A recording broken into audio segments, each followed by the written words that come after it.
At 2:13 a.m. on March 12, 2021, something impossible blinked into existence inside Riverton High School, Minnesota. A full identity file, name, date of birth, medical notes, academic history, materialized inside the student database. 18 seconds later, it erased itself. No trace, no match to any human being who had ever enrolled there. Down the hall, the building slept under motionless fluorescent light. A single exit sign flickered every 6 seconds, an aging circuit struggling in the dark. From behind the IT room door, a server fan pulsed with a faint metallic whine. And moving slowly across the freshly waxed floor was a janitor, head down, anonymous, invisible by routine. But inside the system, something far louder was happening. Analysts would later estimate that the syndicate behind the anomaly produced more than 3,400 fabricated identities every year, sold across borders, used to open accounts, to move money, to rewrite the digital fingerprints of people who no longer wanted to be found. Each identity worth several $1,000s, depending on age and region. A quiet economy built on ghosts, which made Riverton High, an ordinary public school with 612 students, an unthinkable choice. A small-town campus serving as one of 14 hidden nodes for a global identity forgery network. In the silence of that early morning, nothing about the place suggested international crime. Old lockers, dusty trophy cases, a janitor pushing a cart with a loose wheel that clicked every fourth rotation. But a truth lingered in the air. Someone had used this school not as a building, but as a front. And no one, not the district, not the police, not the cybersecurity team on contract, had noticed the breach. No one, except the man walking down that hallway. But what happened next changed everything. Harold Quinn was 52, a man most people passed by without seeing. Born in 1969 on the north side of Riverton, a working-class patch of Minnesota where factories closed faster than they opened. He grew up in a house that measured barely 780 square feet. 3 siblings, 1 bathroom, 2 jobs per parent. Silence filled whatever space was left. Teachers called him quiet. Classmates called him average. Supervisors, later in life, used a harsher phrase, not sharp enough for the office. But anyone who watched Harold closely would have seen something else. He noticed everything. The shift of a chair leg when someone left a room too fast, a missing thumbtack on a corkboard, the way a hallway echoed differently when a door had been opened 5 minutes earlier. He processed patterns the way other people process conversations, silently, automatically. For a few years in his mid-20s, that talent had a place. Harold worked as a junior data analyst for a small logistics firm just outside Duluth. The office moved 42 metric tons of freight per week, and Harold mapped every anomaly and delivery times without using a calculator. But when the company downsized in 2008, after a bad quarter and a sharp rise in diesel prices, Harold's desk was one of the first to be cleared. They told him it wasn't personal. He knew it was statistical. He simply belonged to the column marked expendable. After that, he drifted. Janitorial work paid the bills. Routine kept him alive. And his ability to read a room, every scratch on a locker, every footprint left in drying floor wax, became a private skill no one asked about. Years passed in quiet repetition. Most nights, Harold moved through Riverton High the same way a clock hand moves across midnight, steady, unnoticed, unremarkable. Until one Tuesday, at 10:41 p.m., January 26, 2021, he saw something that didn't fit the pattern. The IT duty schedule, printed on a laminated sheet pinned to a corkboard, updated 3 times in 10 minutes. Same names, same shifts, but the timestamps changed. 10:31, 10:36, 10:41, no alarms, no announcements. No one else noticed. But Harold did. The fluorescent light above the board hummed softly, a dull, static buzz. Harold stood there longer than usual, his eyes tracking each altered line as if measuring the temperature of the room itself. For a man who spent years being unseen, this was the first moment something finally looked back at him, quietly, indirectly, through numbers out of place. And in that thin slice of silence, something in him shifted. And for the first time in years, Harold paid attention. Riverton High looked ordinary from the outside. Brick walls, faded paint, a flagpole that hadn't been straight since 2014. But inside the building, its digital skeleton was aging faster than its hallways.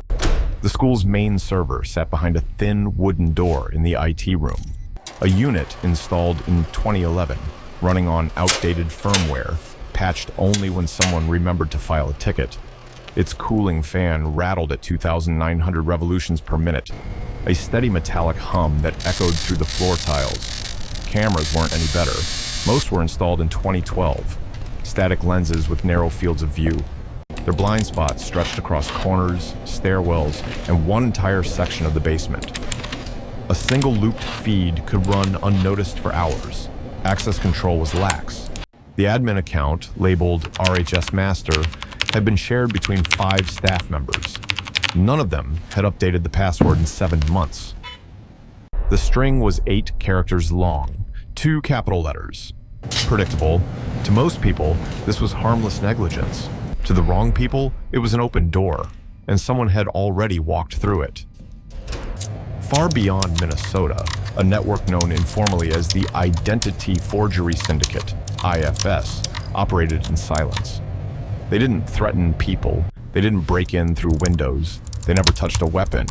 Their entire operation was built on data, clean, structured, convincing.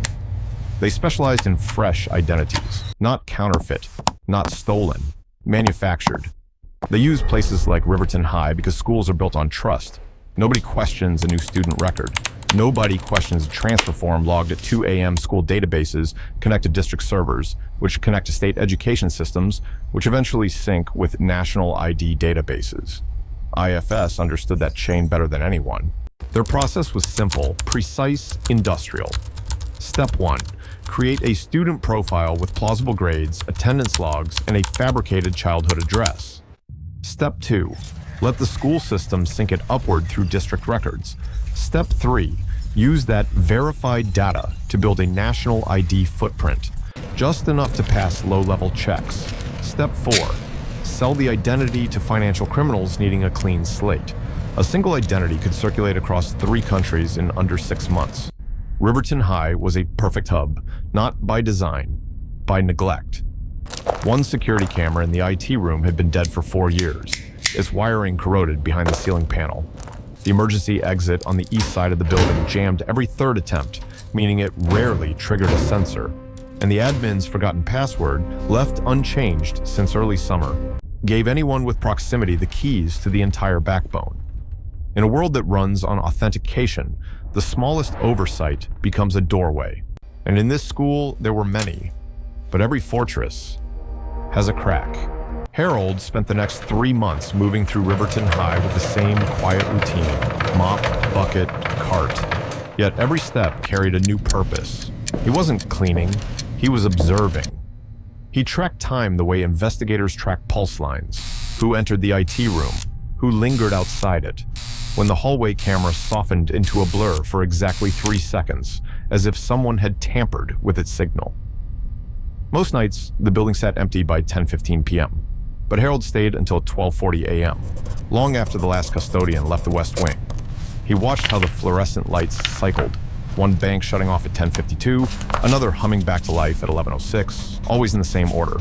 Patterns in electricity, patterns in behavior, patterns in the forgotten corners of a school no one thought twice about. He wrote everything down in a small, weathered notebook he kept in his back pocket. Pages filled with simple lists. Security shift rotation, 4 guards, repeating every 6 hours. Exit sign near cafeteria blinks at 28-second intervals. Server load spike, 11:14 p.m., 47 seconds. He noted when the servers ran hotter, fans rising from 2,900 to 3,400 RPM, even when no scheduled task should have been running. Those spikes came without warning, until he realized they didn't. He began testing his own theories. The first experiment was simple. He walked past the hallway camera the moment it flickered.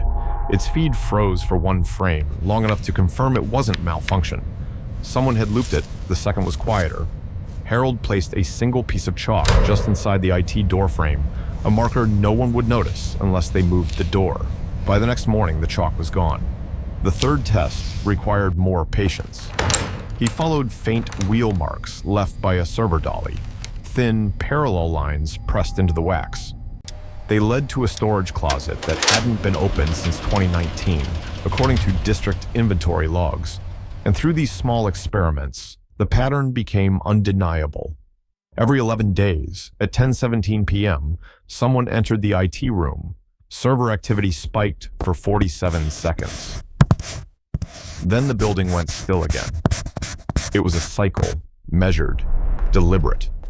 Harold didn't have gadgets or special tools, just a battered notebook, an empty key card he'd found near the loading dock, and an old blueprint of the school's ventilation system he dug out of a filing cabinet, showing pathways even staff had forgotten existed. As February turned into March, the truth pressed in on him. He moved through the hallways alone, his footsteps echoing under cold, fluorescent light, caught between curiosity and a rising sense of duty. Isolation sharpened his thoughts. Repetition shaped his instincts. He wasn't paranoid, he was precise. What he was seeing wasn't coincidence. It wasn't random. It was a machine, an invisible operation, running through the veins of an ordinary public school. And Harold, the man no one noticed, was the only one mapping it. And now, everything was ready. At 10:14 p.m. on a cold Thursday night in March, Harold Quinn turned into the basement hallway of Riverton High. The concrete floor held a faint chill. The air tasted of dust and old wiring. He'd walked this corridor thousands of times, but never with this level of clarity. 22:14. His shoes tapped softly against the tiles, each step measured. Just ahead, the exit sign flickered. Once, then steadied. 22:15. It flickered again. 2 flashes. Harold had timed it before. 2 flashes meant the server was booting a process it shouldn't. A signal hidden in routine. He moved slower now. 22:17. The east hallway camera blinked, a single stutter. Then it froze into a still frame, perfectly centered on an empty corridor. The loop had activated. Someone was inside the system. Harold kept his posture relaxed, shoulders low, as if he were just another night custodian finishing his shift.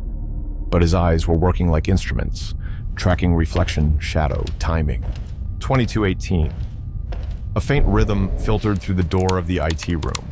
Not music, not conversation. Keystrokes, fast, precise. The kind made by someone who wasn't supposed to be there. Harold paused near the vending machine, pretending to check the coin slot. His breathing stayed even. 22:20. A soft chime escaped the server rack. The sound was unmistakable to anyone who had once worked in data, a new file build. He recognized the cadence, metadata streaming, fields populating, sideload packets being pushed into the school's database. Somewhere in that room, a synthetic identity was being assembled in real time. 22:21. A small piece of paper sat crumpled in the trash bin beside the water fountain. Harold reached down, collecting it with the same casualness he used when picking up discarded gum wrappers. On it, a handwritten ID string. 9 digits. Not tied to any student. Not tied to anyone alive. He folded it into his pocket. 22:23. Harold stepped into the shadows beneath the stairwell, a blind spot he'd mapped weeks earlier. From there, he could see the glass panel of the IT room door, not directly. Through its reflection on the trophy case across the hall, a mirrored angle no camera covered, and through that reflection he saw him. A figure crouched by the server stack, a portable laptop connected by a short cable, hands moving with controlled speed, inputting, verifying, injecting. Harold didn't intervene. He didn't make a sound. He didn't even look for too long. He observed. He connected the dots, the schedules, the temperature spikes, the 47-second server surges, the 11-day cycle, the camera loops, the phantom ID numbers. Everything he had tracked these past 3 months aligned into a single undeniable truth. Riverton High wasn't just a school. It was a node, one of the hidden access points used by the identity forgery syndicate, a place where digital ghosts were born. Harold stood still, letting the weight of the realization settle. In the dim hall, the building felt alive in a new way, like he was hearing its heartbeat for the first time, and just when he thought he understood the pattern. And then, the unexpected happened. At 10:24 p.m., the hallway shifted. The east camera, frozen on a loop just moments earlier, suddenly blinked back to life, a clean feed, a live feed, and Harold Quinn was standing directly inside its frame. No warning, no transition, just a snap back to reality. At the worst possible second. Inside the IT room, the man with the portable laptop stopped typing. Not fully, just enough for the rhythm to break. The way someone pauses when their instincts fire before their mind catches up. He didn't look toward the door. He didn't move, but his stillness was loud. Harold didn't need to see his face to understand the shift. Predators and analysts react the same way when something breaches the pattern. They freeze, then they calculate. A deep mechanical hum rolled through the floor. The server load surged again, harder than before. Fans spiked past 3,400 revolutions per minute. Someone inside that room was wiping the trail, scrubbing the digital footprints of the identity that had been built just minutes earlier. And Harold, standing in a corridor of cold light and cheap tile, was caught between two rotating cameras. The one overhead tilted left, the one behind him tilted right. Both swept toward each other in a slow mechanical arc, programmed to cover blind spots. He had seconds before they overlapped. Harold didn't run, he didn't freeze, he didn't even break pace. He did the one thing no intruder would ever do. He pushed his cleaning cart forward, steady, unhurried. A man doing his job at 1.2 miles per hour, the average walking speed of a janitor trained to preserve freshly cleaned floors. He gripped the handle gently to hide the tension in his hands. His breath stayed even, controlled, the way he'd learned to regulate it during quiet nights in the freight office years earlier. Slow inhale, measured exhale, human camouflage. The first camera passed over him. It saw a mop, a cart, a man minding his business. The second camera aligned a heartbeat later, same result. Inside the IT room, the typing resumed, faster, sharper. Whoever was inside now rushing to finish the purge. Harold kept walking until he reached the corner, letting the shadows swallow his silhouette. He didn't look back. He didn't need to.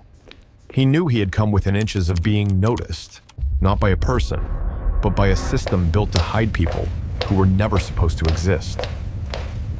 In the long, cold hallway of Riverton High, the silence felt heavier than usual. It pressed against him like a held breath. Somehow, he survived the moment. At 7:12 a.m., when the first teachers unlocked their classrooms, Riverton High felt slightly off, like a radio tuned half a degree away from the right frequency. Inside the IT room, the server rack glowed with an unfamiliar warning. A section of the database had been sealed overnight, locked from the inside. Access logs trimmed to nearly nothing. The student file built just hours earlier was gone, not archived, not corrupted, erased with surgical precision, leaving only a timestamp that didn't match any scheduled task. By 9:03 a.m., district administrators noticed the anomaly. By 10:20, the state education server flagged Riverton High as a disrupted endpoint. Behind the scenes, something larger moved even faster.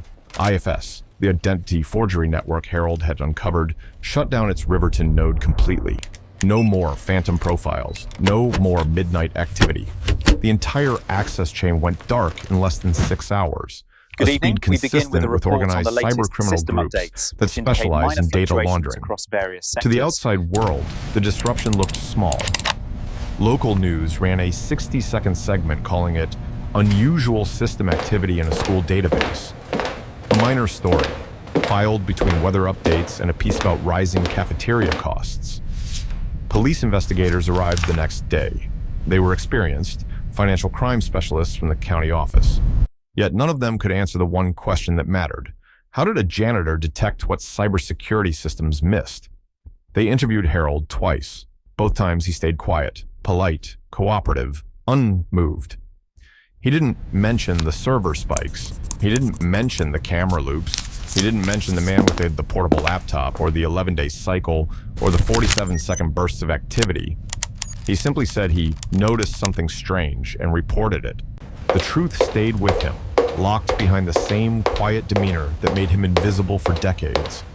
And as Riverton High returned to normal life, the deeper machinery, the global network he had accidentally exposed, adjusted, shifted, and retreated. Something had broken their rhythm, something they hadn't anticipated. But the story wasn't over. 1 week after the investigation, Harold's custodial room was found completely empty, not cleaned, stripped. The shelf where he kept his notebook, the one he filled with months of observations, held nothing but dust. No papers, no logs, no traces of the patterns he had mapped. At 6:42 a.m., the district's cybersecurity team pulled the final access report from the school server. Buried in the logs, between routine authentication pings, sat a single anomaly, an unidentified account, logging in once, then disappearing. No username, no origin path, a digital footprint with no weight. People inside the school began whispering. A rumor carried through hallways and break rooms, a quiet theory shared in low voices. What was it? Someone inside this building saw everything. Watching us. Teachers repeated it. IT staff avoided the topic. Did you hear about the new protocol? Administrators dismissed it as superstition. Unsettling. Because no one wanted to believe a Did you hear about the janitor new had uncovered protocols? what their systems couldn't. But the question lingered, Keep it down. heavy as static in the air. If one invisible man could detect a flaw this deep, how many other flaws are still waiting to be seen? In a world run by systems, by passwords, by databases, by quiet assumptions, the smallest overlooked detail can expose an entire network, and the only person who mapped those details was gone. Or maybe the truth disappeared with him.